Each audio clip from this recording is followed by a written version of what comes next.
Ron DeSantis was trying to talk about how much he loved him some Hulk Hogan growing up because Hulk Hogan just died yesterday. Yeah.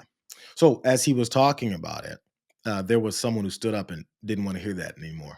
And the fact that he was from a Tampa Bay area when I'm growing up there, I was like, oh my gosh, like this guy lives in our area. And back then when they would do these big events like WrestleMania, you could go to it, which obviously I wasn't in a position to be able to go to. But they didn't have even pay-per-view where you would pay for it to come on the cable. They had closed circuit, so you could go to like a venue and they would play it on like a really big screen. And so like the first few WrestleManias, I think, were like that. And I remember WrestleMania 3. He was up. Hey, stop. Get out of here. Get out of here. Get out of here. Get out of here. Get out of here. So you used to have the closed circuit. So you would go and you would have that, and then you'd just kind of watch it. So I just remember like WrestleMania 3, he's fighting Andre the Giant. And look, I was a kid. I didn't know that it was choreographed, right? I mean, I was like really worried. I think the story has been derailed here, Ron. Fuck you and fuck you hold up with this pedophile and fuck that pedophile. Anyway, so I was a kid and bro, I thought Andre the Giant was gonna squish the Hulkster. This guy's a complete clown. How is it you're not ready to expect someone to finally stand up to you when you put your face in front of cameras and in front of a podium and want to talk like everything is normal? Right now, as leaky Alligator Alcatraz that he was a part of trying to put together and build because he kneels to Donald Trump, while that's all going on, he's going to talk about the Hulkster and how he grew up loving the Hulkster because, he was a gullible kid who really thought he was getting beat up. Mike Johnson's trying to play both sides of this whole thing, though, as they still could continue to talk about how there's nothing to see here with Jeffrey Epstein. Mike Johnson wants to flip the script and act like he's on board for actually releasing some of this. I think the pressure is getting to him, but that doesn't mean he's honest about it. Watch what he said. And to the point, when the Trump Justice Department said there were more than 1,000 victims, for people who knew this case very, very well, did a lot of investigative work on it, that number surprised them. High number. Yeah. Meaning that, to their minds, investigative reporters and others, there have to be accomplices, uncharged accomplices, and that aspect of justice is still missing. Yes, and it's of great concern to us. I mean, we want full transparency. We want everybody who was involved in any way with the Epstein evils, let's call it what it was, to be brought to justice as quickly as possible. We want the full weight of the law on their heads. But when the Justice Department said in that same two-page memo, there's no reason to pursue further prosecutions, many said, how can those two things be properly aligned? These are good questions. I don't know. I've never seen the Epstein evidence. It wasn't in my lane. But I have the same concern and question that a lot of people do. And look, I think the president This is not a hoax, in other words. Oh, it's not a hoax. Of course not. Mike Johnson said that the whole Epstein thing is not a hoax because he's trying to stay somewhat in the decent graces of enough people he can continue to lie to them about everything else. He's saying there's no hoax. There's no hoax. There's no Jeffrey Epstein hoax. Remember that line? Remember that moniker that Donald Trump is trying to make a thing and actually thinks that it's a good thing to say? Mike Johnson's boss and Donald Trump, the one that he does everything for, he just posted this. The radical left Democrats are doing everything in their power to distract and obfuscate from our great 6 months of service to America, results of which many are saying is the best 6 months in presidential history. Who's saying that? Is there somebody named Minnie? They have gone absolutely crazy and are playing another Russia hoax, but this time under the guise of what we will call the Jeffrey Epstein scam. Did he switch it to scam instead of hoax? That must be the difference. All things are revealed and I hope will take place quickly. You will see that it is yet another Democrat con job. Hopefully, the grand jury files will put an end to this hoax in all capitals again. Everyone should see what is there, but people who are innocent should not be hurt. We've got a scam and a hoax. He better have a conversation with Mike Johnson because Mike Johnson just said that it's definitely not a hoax. Maybe tomorrow he'll say that it's a scam because Donald Trump got a chance to get his hands on him and said, why are you defying me? So as this whole thing rolls out, don't forget where we are. Donald Trump has pissed off his whole base. He's talked about how we don't need to release these files because there's nothing there after Pam Bondi said everything is there. That is after Kash Patel and Dan Bongino sat in front of Maria Bartiromo with their eyes wide open and were afraid to say anything about it. Lied about things when it comes to whether or not Jeffrey Epstein actually committed suicide. Have a very shaky evidence. Moved past all that. And now we're talking about Barack Obama. And number two, what we're talking about now is how Todd Blanche, Donald Trump's former personal attorney, went to visit with Ghislaine Maxwell. That was just yesterday, and I believe it's continuing on until today. I want to show you guys something.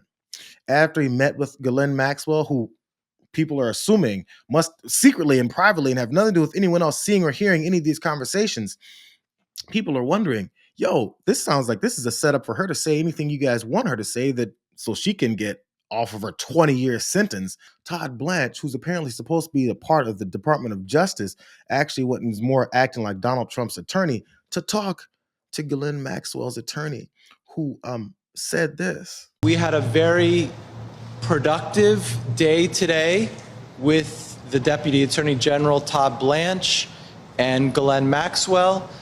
First, we want to thank the Deputy Attorney General for being so professional with all of us and for meeting with us. He took a full day and asked a lot of questions, and Ms. Maxwell answered every single question. She never stopped, she never invoked a privilege, she never declined to answer. She answered all the questions truthfully, honestly, and to the best of her ability. And that's all the comment we're gonna have today about the meeting. We don't wanna comment about the substance of the meeting for obvious reasons, and we'll go from there. So thank you all so much. Will you guys be coming back for a second day? We're not going to comment on that now. No other comments, no conversations. We're just going to talk about how we had a great and productive meeting where, you know, she's going to tell them everything that they need to hear, that they need to sift through and talk to her about as well, in order to potentially help her ass out. Remember, I talked about Todd Blanche met with this guy. This guy's name is David Oscar Marcus. He also has a podcast, and I'm not sure if people are, are paying attention to this, but Todd Blanche, the guy that just secretly met with him and his client, who's in prison, who's been convicted of being a part of this whole sex ring. This is them back in, this was posted at least in July, but I want to show you guys how close they are. Good buddies they are. Maybe they may work together at some point. But David, in all seriousness, to you, I know a lot of people that have worked with you. I know a lot of people who know you very well. I now consider you a friend and someone who I know pretty well. You are by far the best out there, and I'll always say yes to this podcast. It could be the first three-peat. Let's do a three-peat. But David, in all seriousness, to you, I know a lot of people that have worked with you. I know a lot of people who know you very well. I now consider you a friend and someone who I know pretty well. You are by far the best out there, and I'll always say yes to this podcast. It could be the first three-peat. Let's do a three-peat. Yo, they're so tight, they're going to have a three-peat of podcasts together. Maybe we'll do a podcast as we interview Ghislaine Maxwell and you secretly in prison, and as she walks back in, as we saw some videos being posted, I believe by CNN and some other outlets, for walking back into prison for her 20-year sentence for being a part of a child sex trafficking ring with a big-ass box. I don't know the situation. I don't know the protocol. I don't know what could be in that box or what's the purpose of it. No one knows what the president of the United States, who promised his people that he's going to get to the bottom of this whole thing, told her secretly and in private. I'm sorry. His deputy within the Department of Justice went and talked to with his best friend that he said he's really close with and do anything for now. We'll go into the Department of Justice to talk about behind closed doors. Over on Newsmax, even. I guess they're trying to catch the train that Fox News has already been on. Greg Kelly. I want you guys to listen to the way he talks about Ghislaine Maxwell now that this has gone down. Look at the shift. Don't forget who Ghislaine Maxwell is, and listen to the way Greg Kelly fawns over how amazing she is. Let's find out, what is this all about? And she's also been subpoenaed by the Oversight Committee. I think this is great. I do have a feeling that she just might be a victim. She just might be. There was a rush to judgment. There was a lot of chaos there for a while. All right, granted, she hung out with Jeffrey Epstein, and I know that's apparently not good, but she's in jail for how long now? 20 years, a 20-year sentence. Well, Alan Dershowitz is one of the greatest attorneys who ever lived, and he has this to say about the Ghislaine Maxwell situation, speaking with Newsmax veteran Eric Bowling. Should Ghislaine Maxwell be behind bars? She shouldn't be, but she is. She is really serving Jeffrey Epstein's sentence after he committed suicide. There was no one else to prosecute because there was no real information against anybody else. And so they went after her and they sentenced her to a sentence that would have been appropriate for Epstein, but not at all appropriate for her. And so she's appealing now, and I hope the appeal will be granted. She deserves to be out. She deserves to be out.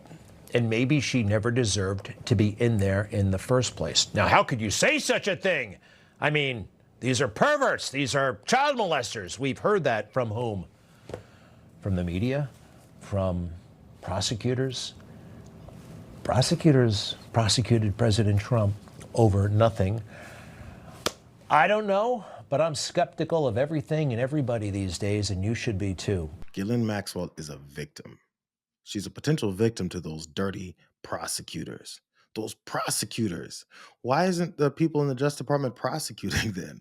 You know, those filthy prosecutors that are now having this secret backdoor conversation with the defense attorney for Ghislaine Maxwell to come up with some kind of plan to help everyone out somehow. And this guy quoted Alan Dershowitz, went to a separate clip of Alan Dershowitz talking about how she shouldn't be behind bars. Alan Dershowitz has already been named as being a part of this whole thing. He's been in the files already. We don't know to which extent. We don't know what reasons why he's in those files, but we do know he's there, and he does not want Ghislaine Maxwell in jail where she's rotting, getting upset, maybe getting a little desperate after being, as Greg Kelly pointed out, subpoenaed by Congress to come talk. So before that goes down, let's get there and talk to her.